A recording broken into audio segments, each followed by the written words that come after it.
Okay, hello everyone. Welcome to a Cyber Lounge webinar.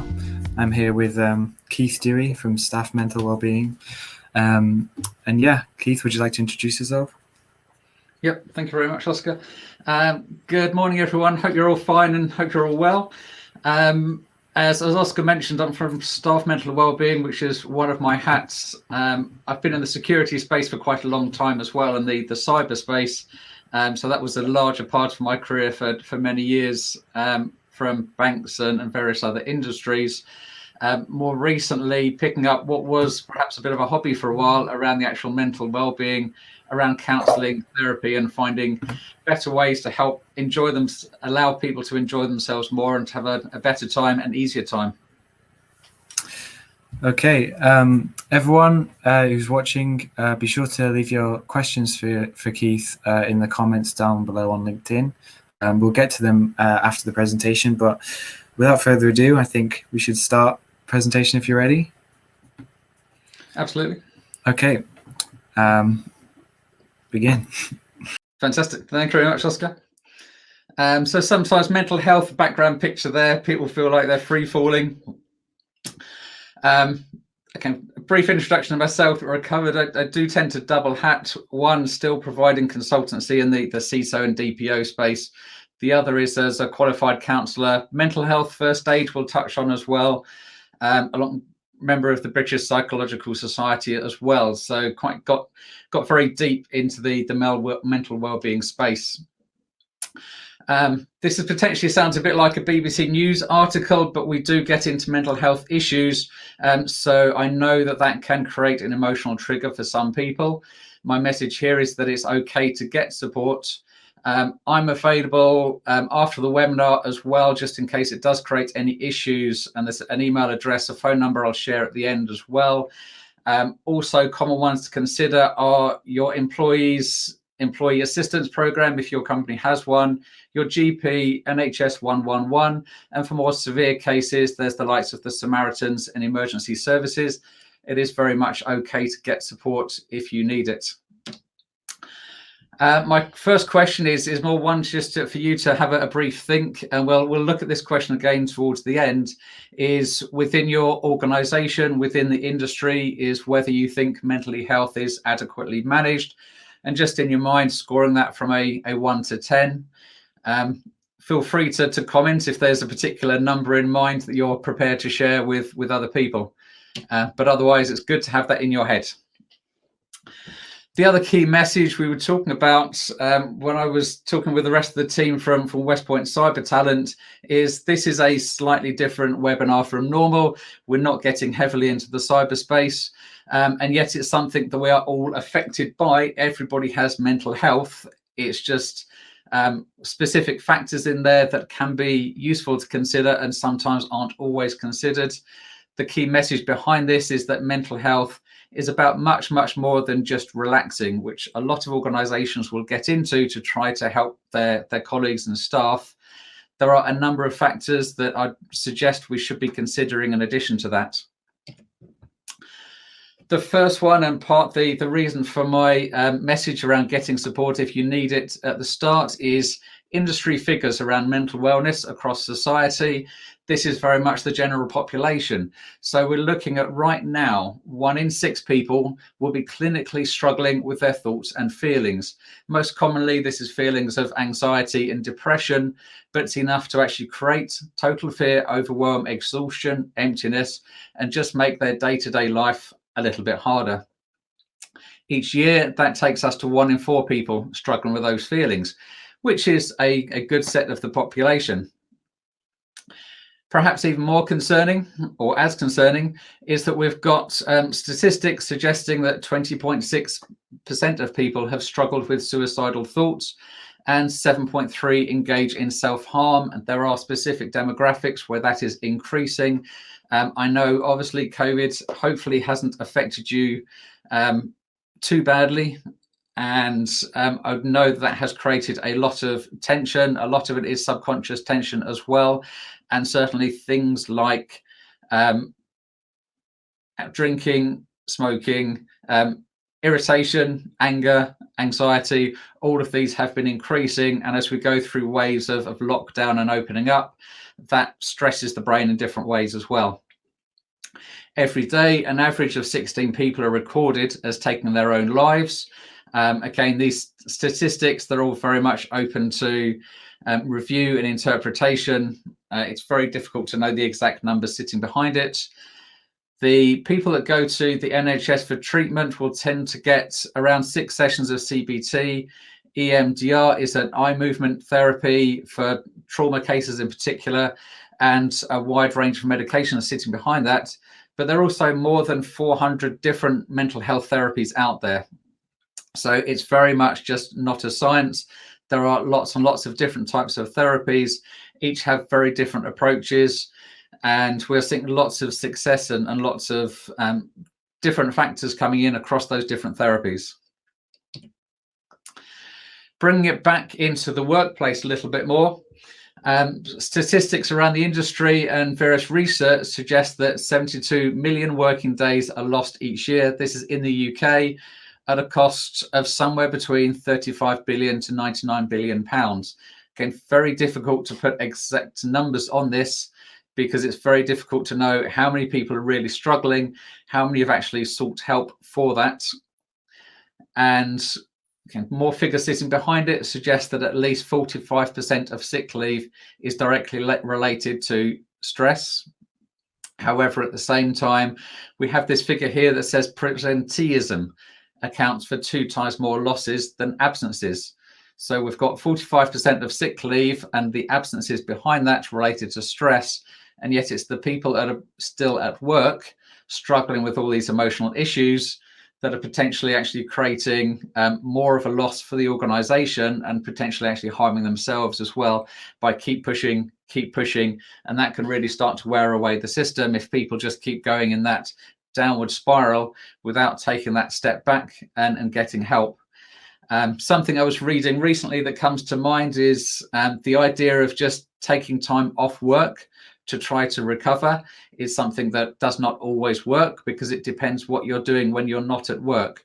That time off work, if you're just sitting there with anxious thoughts around what you should be doing and the issues relating to your home, family, work, and so on, that can actually exacerbate the problem even more. So finding those positive things to be doing can be very important. And for a lot of people, being at work can actually be a very positive thing as well. So taking time off, it's almost submitting to that part of the mind that's causing the problem in the first place. So taking time off is one to be taken with caution. Another random fact that might be of interest is that 69% of UK line managers say that supporting employee well-being is a core skill, and yet only 13% of those UK line managers have actually received health training. So a big discrepancy again around how we think we should be treating staff and how we're actually working.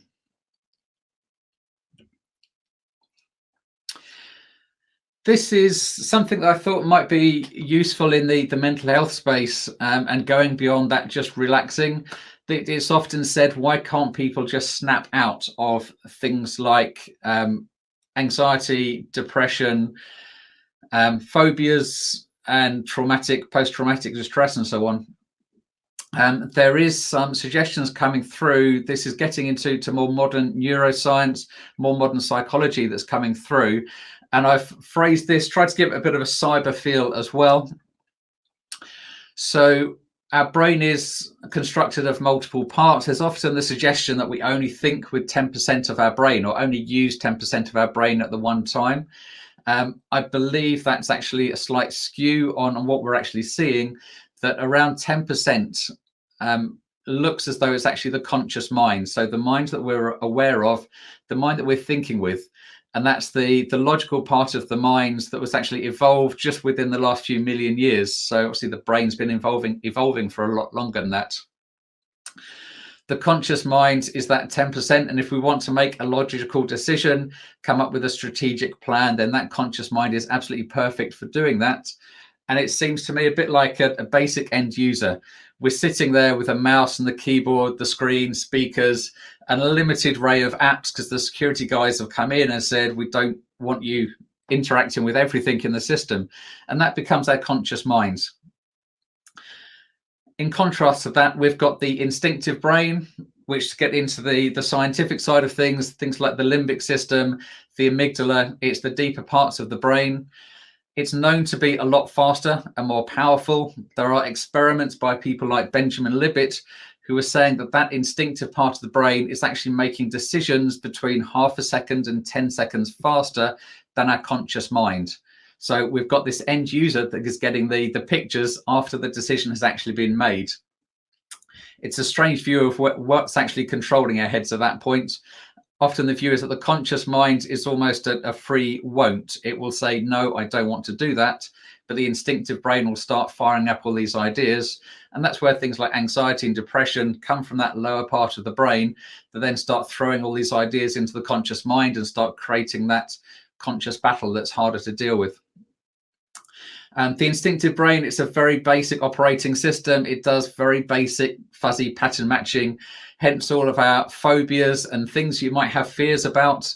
Logically, you can take the step back and say, I know that spiders are not dangerous, snakes are not dangerous most of the time in the UK. You can consciously think through it. Heights, as long as you're not too close to the end, you can know they're safe, and public speaking is perhaps the UK's biggest concern and phobia. You know that you can do it okay, and yet there's something within your body that starts to say, I have a problem with that. That's the instinctive part of the brain kicking in. It's trying to keep us safe, but because it has this fuzzy pattern matching, it doesn't always match the correct patterns. It learns instinctively things that are not quite correct. And it's also what first evolved in us billions of years ago now. It's there with deep connections into the body to keep us safe from predators. When you're actually in a conference facility, it's obviously very different to actually if you're face to face with a saber-toothed tiger. Unfortunately, it's the same part of the brain reacting. That part of the brain also monitors everything. So everything that you can see, everything you can hear, everything you can feel, smell, taste, that all goes into the limbic system. It's constantly processing all that information. And for most cases, it will only let you know when something's important. So, for example, it would be monitoring how your left toe feels right now, your big left toe. It's constantly thinking about how that feels. Consciously, it's not on your radar until I start waffling about your big left toe. That's just the amazing power of that part of the system. But unfortunately, as that starts overheating or starts getting incorrect patterns that it's matching, that will start creating more alerts into the conscious mind and starts to create some of our problems. So being human, as we all are, most of us can control our breathing, but we only do that some of the time. The instinctive brain will look after that for us most of the time. We can do macro level movements. We know how to stand up. At a conscious level, we don't have to think about moving every single muscle, every single bone. We did many, many years ago, but we learnt that and we filed that away in the instinctive brain. So there are very detailed patterns that the instinctive brain has for us. And it means that at a high level, we can just know how to stand up. It takes care of the rest of us. Very complex operating system. Some people can control their heart rate. They can decide whether they want 60 beats a minute or 100 beats per minute. It often takes biofeedback training to be able to do that, but we can still get into that part of our brain and into that part of our instinctive brain. I yet to find people who can control their metabolism consciously. It would be amazing for weight loss, and there might well be a route from the conscious brain into the instinctive brain to actually be able to control our weight loss. I've not found anyone that can do that yet. Same as the other the other chemicals which start floating around in our body, often associated with stress and anxiety. So the likes of cortisol, noradrenaline, serotonin, dopamine, these are all stress or feel-good chemicals. Very important in the brain's ability to work, and all creative and driven by the instinctive brain. Okay, not under the control of the conscious mind. So that for me is the explanation of why people can't snap out of it. That instinctive brain is operating far faster and more powerfully than the conscious mind. There is a floating around a phrase that emotions make us stupid. What they mean by that is the instinctive brain is so powerful that as that starts firing, it actually mutes the conscious mind. It's as though the security guards have taken over the whole shop. The executives have got locked away somewhere, and we're very much in that lockdown type situation at that point. So it's similar again in the cyberspace to software faults, malware, blue screens happening, all of that primal pattern matching place beyond the control of the end user. And it's just a case that sometimes people need to call IT to actually get support to help reprogram that part of their mind and make the shifts that are needed where that is actually possible to do. The brain is an incredible learning system. So we are all learning all the time. Everything we see and everything we do, it's constantly learning. So there's huge changes that can happen. Helping staff, I suppose, it's acknowledging that there are way too many people with mental illnesses, with mental health issues. Lots of those people you will work with, lots of those there will be hidden, those issues most of the time. We as a society don't tend to be very well trained to actually be able to identify and deal with those. So one of the organizations I mentioned is Mental Health First Aid. This is a large initiative on a global basis, but they have training courses, half day, 1 day and 2 day, to help people learn how to identify mental health issues and to signpost them to specialists. One of the important messages in there is that if you're working with colleagues and trying to help them with their mental health, if that health starts to slip, it's not going to be your job to try to fix them, as it were. But if you can actually help them to identify something is not quite right, help them to actually talk to the right people to then be able to get that help, that's a really important journey to be taking. And it also helps to highlight issues. The other phrase that's been flying around quite a lot at the moment is when you say, all right, how you doing to somebody in the morning, if you actually say it twice to them, the second time round, you can get a very different answer to what you get the first time round, as they actually start accessing the emotions a little bit more, and you can often get a more deep and meaningful conversation at that point. For those that like standards, ISO 45003 was recently released. That builds on the broader 45000, which is around health and safety. 45003 specifically deals with what they call psychosocial health and safety. So that's very much the mental health in the workplace. That very much follows the standard structure for ISO, I suppose, within a cyber remit. Probably you're more familiar with the likes of 27001 on the security perspective, potentially 9001 on the security controls. The structure is very much similar. It's very much risk-based as well. So how does your organization engage the right people, identify the risks, mitigate those risks, continuous improvement around that plan, do, check, act approach? There's lots of other organizations out there like the healthymindsclub.com as well. That's a new organization that are providing positive mental health gift card for employees. And there are a number of therapists attached to that as well. Towards the start, I said mental health is more than relaxing. Relaxing and being happy is still important. So finding the right exercises, finding things that you enjoy doing. Often from a therapist side, I often see people who've ended up adulting too much. They spend all their time doing serious, sensible things, and they forget to take the time out to actually find things they either want to enjoy, used to enjoy, and building those into your life. So the things that you enjoy, and hopefully as we safely leave lockdown, we'll be able to increase those in our lives, which will help to fulfill people that much more as well. But fundamentally, even with all those things in place, mental health and well-being still remains a risk to companies and individuals. There's a couple of models there at the bottom of the screen, which is things that you might recognize from the security space. Okay, for me, these very much apply to the well-being as well. So it's about, on one side, identifying, protecting people, detecting when it starts to go wrong, responding to that by signposting those individuals to specialists, and then using those specialists to help them recover. A simpler model as well from the security space and the cyberspace around identifying the problems, assessing those individuals, protecting those individuals, and then monitoring.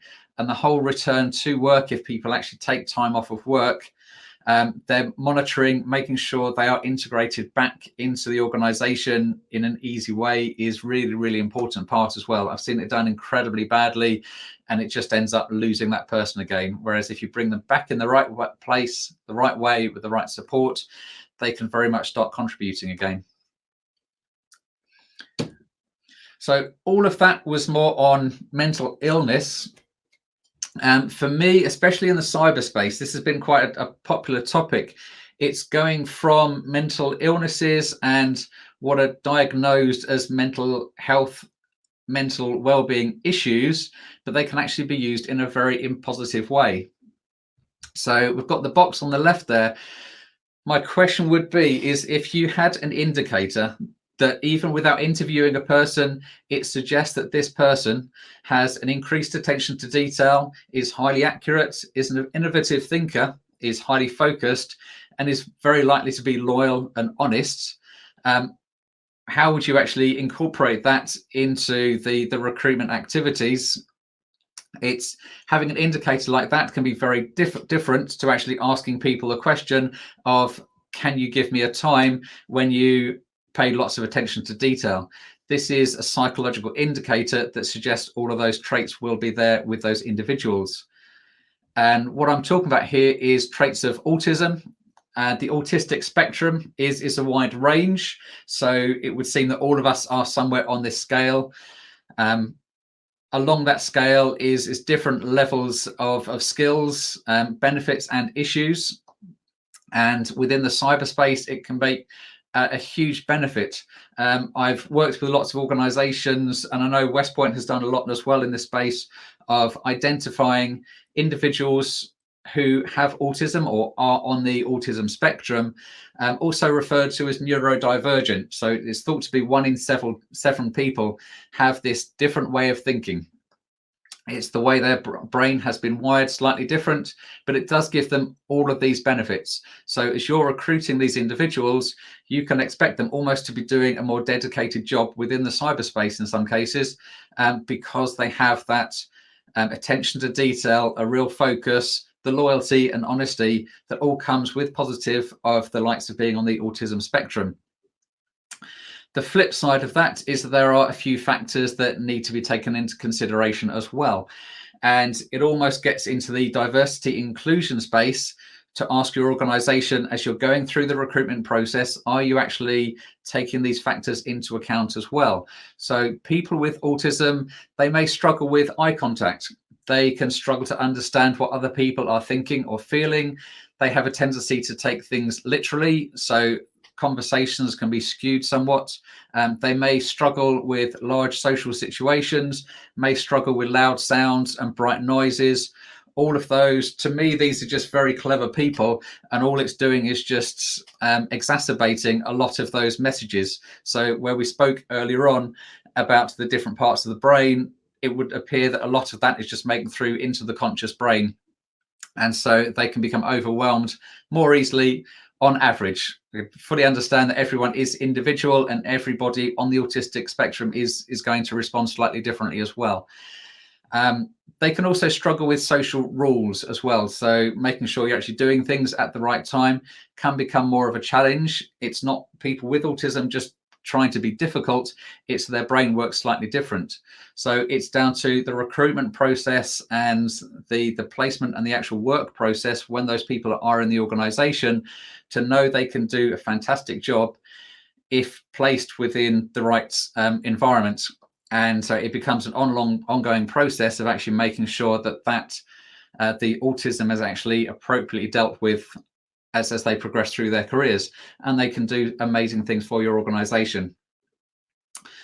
Below that, we've got more than 1% of UK adults have been labelled autistic. And it's very difficult to know how many people have autism and haven't actually done the tests. I know there's lots of people struggling with mental health, and they will go to the doctor and have been diagnosed as autistic off the back of that. They interview, they interact differently, and it's just making sure from a diversity and inclusion point that you're actually incorporating that into the end-to-end HR process. And a surprising fact that while we've got more than 1% of UK adults labelled as autistic, and knowing that they can do amazing things, they have incredible thought powers. We've got that fact there, and the statistic that 78% of autistic adults are actually unemployed. Part of that, I think, is because they will struggle to do the interview process. However, once they actually get past the interview process, can do an amazing job. So it does suggest there's something very wrong around the way we're actually doing diversity inclusion in this space. Hopefully that's a useful consideration for neurodiversity and autism, which I know there have been lots of people within the cyberspace that have actually looked at autism and are taking special steps to help include these people. And more broadly, I suppose it's looking at how an organization helps to support psychological health and safety, inclusion and diversity. And for me, I started putting this on a page and thinking, actually, there's really nothing different here at mental health at this high level than there is most of the activities we do. So it's creating a strategy, it's looking at a risk, organizational design, it's the documentation of policies, procedures, training people so they know how to identify, how to refer any issues, to know that it doesn't necessarily mean people can't do a bad job. In some cases, it can mean they can do a much better job as long as the right factors are taken into account. We've got incident management. Some people will unfortunately end up falling off a cliff. That's one of those things. It's how quickly can we catch that? How quickly can we then support them, remediate the issue, and bring them back to normal again? And continuous improvement, always improving those processes through recruitment, colleague engagement, performance management, and so on. So all very similar approaches, but by focusing with mental health in this space, you can potentially really uplift the performance a lot of your teams in the cyberspace and the work they are doing, the deliverables they are doing, just by making sure these particular matters are incorporated. And it's just that opportunity, back to the question that we had at the start, I suppose, given hopefully I've provided a slightly different view around mental health and well-being than is normally presented. And it's that opportunity just for you to think back to your organization and the question we asked before around whether you think in your organization, in the cybersecurity industry, how well you think we're actually doing at managing mental health, both in terms of mental illness and the likes of neurodiversity, where we've got people can really excel because of those specific indicators. So that's it for my slides. We'll come back to Oscar and everybody and open it up, see if there's any questions or comments. Okay. Hi. Thanks for that, Keith. Sorry about that. Yeah, wonderful. It was a really good webinar. Thank you. And I enjoyed it. It's very informative. I got some questions. So the time to talk slide, right? Where do you think someone should start if their company doesn't do any of that thing there? It's a good question. Yeah, hopefully that is incorporated somewhere within the organization. I guess it's that responsibility with the individuals. So the chance to actually look at the likes of mental health first aid training, which is a fantastic initiative, very well priced as well. And sometimes there will be sort of local resources that are actually doing discounted version of that training. So there are shorter versions of the training, which just helps to identify a lot of the issues that people might be going through, how to identify that with your colleagues, and then common ways to redirect people and to help them feel better. Mm-hmm. It's looking at what HR teams are doing as well. A lot of that will get driven by the likes of the human resources team, helping them to actually identify other approaches that should be taken as well. I've got one here. How would you approach the topic if someone doesn't want to talk about it but is clearly struggling? It's a good question. There was a famous therapist called Milton Erickson. He always used to refer to my friend John. It's a technique that many therapists will use as well. So rather than talk about the specific individual, it can be a metaphor talking about my friend John and saying there are these particular issues. The other one, and hopefully it's where mental health initiatives can start to broaden out as well, by increasing the amount of information that is available. And I've been through many organizations that will just say, we have EAP if you need it. It's helping people to understand what exactly that is, when they might want to self-refer themselves to that. Understanding that, highlighting to people some of the symptoms they might be feeling that can sometimes help them, because a lot of the times if people are feeling symptoms, they will just end up burying themselves under those symptoms. It's kind of a circular argument that starts happening. Just making themselves aware if they're not feeling particularly good, and that there are avenues to actually help them. Are there any external resources that can help with that? Good question. Yes, there's a few out there. So my big go-to one at the moment is around mental health first aid, as I've mentioned a couple of times. But that there are documentation around that. There is, the courses are really good, and they're very much spread throughout the country as well. There are, I think, an increasing number of organizations popping up in this space, looking at those, massive numbers. We're looking at a quarter of people that are actually really going to be struggling in this space, which probably means a lot of the people we're working with, if we've got larger teams, larger organizations, we might just notice them feeling quite difficult to deal with. They might be angry, they might be a bit reclusive. It's not that they're necessarily attacking us, it's just they are struggling with issues. The likes of the mental health first aid provides that training to help identify and help those people as well. We've got a comment here. My opinion is that HR is not the right entity to address this topic. My experience with HR is that they have set mindsets, especially in the German corporate culture. Yeah. Do you have anything to say to that? Or is Yes, I'll without offending any cultures or teams, I will say lots of organizations, lots of countries do things differently. I recognize the concern. It's certainly not the first time I've heard it. I've seen a lot of HR teams are getting a lot better. Even lots of diversity and inclusion, it often misses out on mental health, which feels like a huge gap in my mind. I say it's an interesting one that if it's not human resources, as there's an obvious landing place exactly where it would land within the organization, it does very much seem like it should be a broad requirement across the organization. Some organizations will have the likes of the CEO, and there's certainly been enough CEOs from different companies, and published in the media as well, having to take off time because they were struggling with their own mental well-being.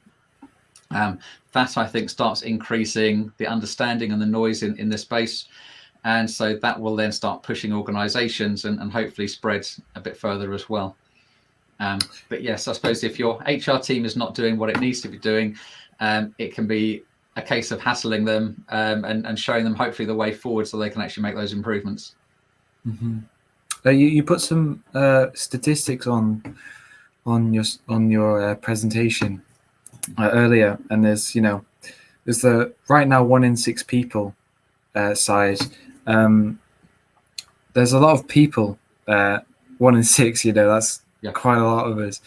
So does that go to show that the problem often goes undetected? Yes, absolutely. I think that it goes to that point around presenteeism as well, which I think might have been on the same slide. That people that are struggling with the overwhelm, and I've certainly worked with people as a counselor, as a therapist. You meet them first time and they look completely happy. I know there's lots of pictures around Instagram and social media around public names, public faces who have committed suicide and were renowned for being full of energy, happy, and so on. I suppose that's just one of the difficult areas in this space, is that just because somebody is turning up at work and looking happy, looking dedicated, it's still no way of knowing what happens when they take a bit of time out and whether their brain is shifting. One of those big challenges in this space, and again, I work with so many people, they are more than happy to pay a good amount of money to come and try to resolve these issues, but they will also say to me, their friends, their family have absolutely no idea at all how they're feeling. They don't feel comfortable to talk about these kind of issues with those. So it's very much still a stigma. And as you say, I think that really skews a lot of those figures. Mm-hmm. And, sort of going on from that, if we do suspect anyone has an issue, what should we do in that case? This is where I hope your HR team, no matter which company you work for, is building in that kind of support capability. Most organizations, larger organizations, will have that EAP resource and potentially health insurance that will often come with that kind of support. There are quite a lot of websites out there which might provide advice. There is GPs, and in a lot of areas as well, there will also be NHS mental health specialists. If you don't feel happy going to the GP, knowing that GPs have a huge workload, a huge amount to go that they get up to, there are ways to get more directly through to mental health specialists. And if you Google self-referral to mental health on the NHS, you can either phone people, or there is a form there as well that provides direct routes. And I think they're very fast SLAs. They say they'll get back within, or fast for the NHS at least with their workloads, that they offer to get back within a 3-day SLA. Mm-hmm. Obviously, you have emergency situations which can happen if you are really struggling. There is A&E 999 is very much there as well, but hopefully you won't find people at that kind of place. Okay, and final question, do you have any tips to help boost mental health? There's a few weird ones I've got. So things that when I first heard about them, I thought this is absolute nonsense. Very scientific background, scientific mind. So I'm always looking for things that make sense. When I first came across these other approaches, it seemed very strange. But having worked with people and seeing significant changes just by using these techniques, it's something that I have to say from experience does seem to really help people. The first one is as stupid as breathing, which I'm pretty sure everyone's quite good at. A lot of people, if they're feeling more stressed, they start breathing faster. It starts breathing up here. And if you go down that road too far, if you breathe too fast, eventually you start feeling dizzy, which sends people down the road of a panic attack. So breathing more slowly, and the science is starting to get there. There's a lot of physiology sitting behind this and neuroscience that says if you breathe out for twice as long as you breathe in, so potentially counting into 4, out to 5, that actually sends a lot of messages from your brain to your body and then back from your body into your brain, just to lower all of the levels of the stress chemicals.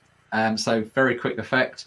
And the other one, which is quite bizarre, we all know that people rub their hands from time to time. If they're thinking about something, they might rub their face.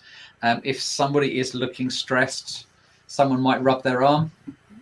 That's not just a pure behavioral thing. I suppose if you came down as an alien and you saw somebody else rubbing somebody's arm, as a human, we'd know you're trying to console them. As an alien, it's like, what on earth are you doing to that person's arm? Scientists over in America actually stuck people in brain scanners, and they were doing this to various different parts of the body. They found that can actually very quickly create what we call delta waves. So it's the deep sleep brain wave, 1 a second, deep within the brain. Associated techniques are now being used to help people deal with trauma, because it can help to shift traumas in the brain quite quickly. But yes, as weird as it might sound, and I get this is very weird stuff, that just by rubbing your hands together, that can actually create very quickly, very slow, relaxing waves within the brain.